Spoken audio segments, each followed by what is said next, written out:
Pozdrav Marine, dajte nas drugo par rečenica onih uvodnih, kako bi raspoloženje ekipa doputovala ovdje, kako vam se čini situacija moći sutrašnje utakmice? Pa jako dobro, mislim da smo došli sa velikim motivom kao i uvijek. Imamo jasan i glasan cilj da želimo pobijediti obe utakmice i gledamo sad ovu utakmicu, došli smo ovdje po 3 boda i motivirani smo. Okolnosti sigurno nisu one na koje smo navikli, ali eto, prihvatit ćemo i dat ćemo sve od sebe. The question was about the atmosphere in the team ahead of this game. Marin said that it's always a great atmosphere in the team. We are very motivated to get 6 points from this national team window. Of course, we need 3 points here as well. We need to adapt to the specific circumstances here, but I think we'll be ready for that and give our maximum effort for 3 points. Vi ste jedan od ovih igrača koji nema ono što se kaže zacementirano mjesto u postavi. Koliko je vama, svima govorim generalno, a i vama osobno, svaka prilika još dodatni motiv pokazati se u najboljem svjetlu, baš u ovakvim utakmicama u kojima se očekuje da iznesete glavni teret? Pa naravno, meni je svaka utakmica, svaka minuta bitna, dajem uvijek sve od sebe i na meni je da se nadmetnem i da pokažem ono što vrijedim i to je to. Nadam se da ću iskoristiti priliku koja mi se pruža ako budem igrao i to je to. The question was about Marin's personal role in the team and how much this game is important to him. He said that every game, every minute in the national team is important to me. It's always a chance to prove yourself to the coach and show your value to the team, and I hope to use this opportunity against Faroe Islands to the best of my abilities. Pa me opucaj, da. I generalno kakvu utakmicu očekivati, govorio iz perspektive obrambenih igrača, neki dan šutalo da bi moglo biti opasni drugih lopti, da iako oni nisu ekipa koja jako puno zabija i koja bi trebala biti toliko opasna da ipak morate biti na oprezu, i kako generalno očekujete da će teći stvari na terenu? Pa vjerujem da ćemo napadati nizak blok, tako da ćemo morati igrati brz nogomet, pucati sa vana, centrirati i jednostavno biti kreativni i odlučni u tome. I vjerujem da će biti jako bitno da zabijemo taj prvi gol. Pa bi se trebali možda otvoriti malo više mjesta za igrati, a prema nazad naravno uvijek moramo biti odgovorni i oprezni, jer u nogometu se uvijek sve može desiti, tako da smo pripremljeni na sve. The question was what kind of game does Marin expect tomorrow? He said, well, it's likely that we'll be on the offense a lot, so we need to shoot as much as we can, cross as much as we can, play really fast and pass the ball right, and it's very important that we score the first goal as soon as it's possible, because we believe that would open up space a little bit more in the back line. We need to be very responsible because in football everything can happen, and Faroe Islands can also be dangerous, so we need to be focused and responsible and careful in defense. Any questions from Faroe Island, for Marin? Yeah.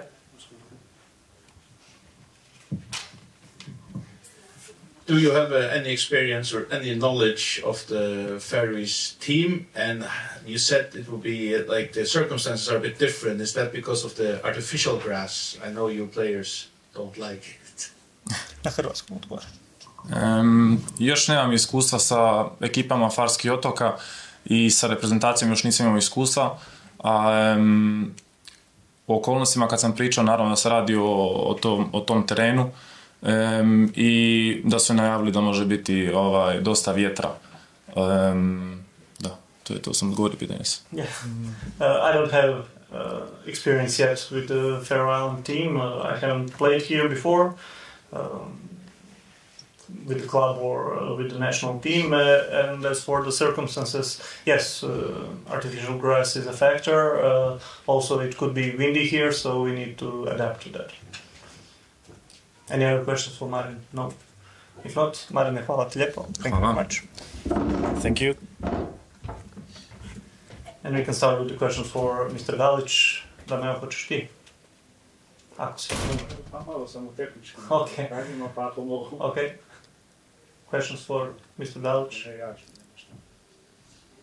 Yeah. Mr. Dalić, welcome to the Faroe Islands.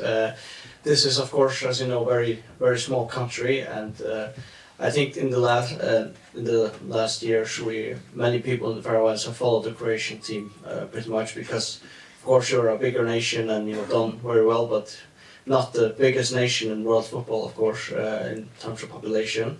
So I think it has inspired a lot that you can accomplish a lot of things, even if you're not the biggest country. How do you see it from the other side now, being the big brother playing against a team of this stature in a place like this? Pa, prvo hvala vam na tome što pratite Hrvatsku i što imamo neku sitnu situaciju. Mi smo mala zemlja, radimo velike stvari na svjetskom planu. Ono što bi ja htio reći vezano za utakmicu i za ovdje kod vas, da imamo puni respekt prema našem protivniku i ne gledamo ko je kakav i što je kakav, nego svaku utakmicu posebno i ono prvu koja dolazi, to nam je najvažnija. Tako da je nama sutra utakmica najvažnija. Znamo da Farski otoci nemaju kvalitetu kao Hrvatska, ali imaju jako veliku disciplinu, motiv i oni sigurno će pružiti veliki otpor. To su pokazali protiv Crne Gore i protiv Češke, da nije bilo lako, tako da ni ja ne očekujem laku utakmicu, ne očekujem lakog protivnika, nego jednu tešku utakmicu u kojoj Hrvatska mora pokazati favorit. First of all, thank you for following Croatia. I agree, we are a small country with big results over the last few years. We have full respect for the Faroe Islands team. We don't expect an easy game. We always look at the next match as the most important one, so this is the most important match for us. Faroe Islands may not have the same quality as Croatia, but they are a tough team. They've shown that against Montenegro, against Czech Republic. It was definitely not easy for them, and it won't be easy for us either. So we expect a tough game, and we'll prepare accordingly. Da me riješio tehničko. Poštovanje izborniče, dajte nas malo samo upoznati u kadru, sve u redu i znamo da niste pobornik velikih nekih brojčanih promjena u sastavu, ali pretpostavljam da će svojevrsnih rotacija ipak biti. Pa rekao sam da je nama najvažnija ova prva utakmica koja dolazi i stoga nećemo puno miješati, mijenjati, miksati. Ja vjerujem svim igračima koji su ovdje sa nama. Imamo mi malih problema, dakle nema već Kovača od prije, otpoje Guardiol, nema ni Stanišića, Juranović nije spreman 100% utakmicu, tako imat ćemo tih nekih problema, pogotovo u zadnjoj liniji, kako ćemo i što ćemo složiti tim, ali mi smo došli tu kao favoriti, znamo što nam je cilj, dobiti utakmicu i ono što je najvažnije, ne podcijeniti protivnika. Dakle, moramo ih shvatiti jako ozbiljno i ono čega se moramo paziti, to su te duge lopte i prekide. Dakle, ne bi smjeli dopustiti da nam protivnik dolazi u zonu naše odbrane i da radimo neke faule ili prekide ili kornere, jer onda može biti jako, jako nezgodno. Stoga najozbiljnije shvaćamo utakmicu, vidjet ćemo, napravit ćemo ono što mislimo da je najbolje, pokušati nešto malo i miksati da imamo tekmu za 3 dana, ali velim neću o njoj uopće razmišljam, da govorim, nego mi je najvažnije sutra i 3 boda. The question was about the squad. Is everybody ready, and how does the coach plan his lineup for tomorrow? As I said, the most important game is the first one, so we are focused on Faroe Islands, and we won't change too much in our team. And I, of course, believe in all the players we have here with us. As you already know, we are without Mateo Kovačić, without Joško Guardiol. Josip Stanišić also cannot play in this match, and Josip Juranović has a minor injury, so he's doubtful for tomorrow. So we have some questions in defense, but we understand that we are the favorites in the game. It's clear that our goal is to win the game, but we can't underestimate Faroe Islands. We need to be careful, especially of the long balls and the set pieces. That's where Faroe Islands can hurt us. That's dangerous, and we need to be focused on that. We might change some things in the team. We do have a game in 3 days against Montenegro, but everything that we are thinking about right now is the game against Faroe Island tomorrow. Još, Može da još jedno, mislim, više ovako općenito, s obzirom da ste pripremili utakmice doista na najvećoj razini finala svjetskog prvenstva, da sad se evo zaredalo bilo da Farski otoci, očekivanja su velika i je li vam teže pripremiti ovakvu vrstu utakmica, kako nam to govori? Pa ono što smo igrali u zadnje vrijeme, zadnjih godina su bile samo uglavnom velike utakmice. Jako malo je bilo ovako utakmica, da kažem malih, nisu to male utakmice, svaka je važna i možda nije to isto, ali mi nastojimo i presti igračima i on to shvaća da je nama svaka jako bitna i svaka nam nosi nekakav značaj. Ovo su utakmice koje su jako, jako nezgodne, gdje ne možeš puno dobiti, a možeš jako puno izgubiti. I stoga od prvog dana govorimo o tome, razgovaramo tu na tu temu. Do sada, evo, u mom periodu nije bilo takvih problema da smo nekoga neozbiljno shvatili, da smo nekoga podcijenili, da smo nekoga s nekim ušli neozbiljno, tako da ne očekujem da bude sutra. Biće nam teško sigurno, ali moramo se sigurno namučiti i napatiti da dođemo do 3 boda, jer danas nema lakog protivnika. The question was, is it difficult to prepare the team for a game like this after we played the World Cup final and games like that? The coach said it's true that over the last few years we played a lot of big opponents, not as many games like this one, so it's a little bit different. But as I said, our most important game is the next one. This is the game where we can't gain a lot, but we can lose a lot, and we need to understand that. We cannot underestimate our opponent, and as long as I've been the coach of the team, when we had games like this, that's what we did. We didn't underestimate our opponents, and I think we did well. We expect a difficult game. We need to suffer to win, and I believe we are ready for that. Yeah.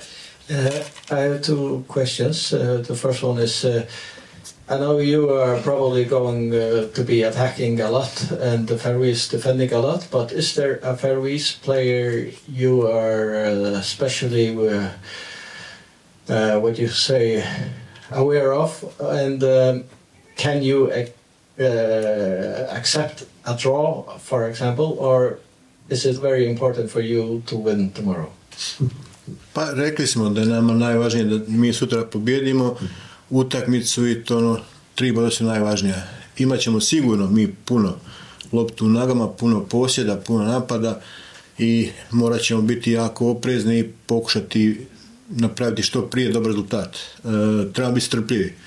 Mi ne smijemo protivnika podcijeniti, niti ući u nervozu, u paniku nekakvu, a rekao sam moramo se paziti tih kontranapada, velikom dijelu i dugih lopti i auta i kornera, to je ono što je nama problem, će biti. I nastojat ćemo to što prije spriječiti da toga ne dođe. For us, it's important to win tomorrow. That's what we are aiming for. We are aware that we are going to have big possession in the match. But during that time we need to be patient. We don't need to hurry anything, and we can't allow ourselves to panic if we don't score an early goal. We also need to be careful of the long balls, of the set pieces. We need to avoid any fouls in our area, corner kicks, because that's where Faroe Islands can hurt us.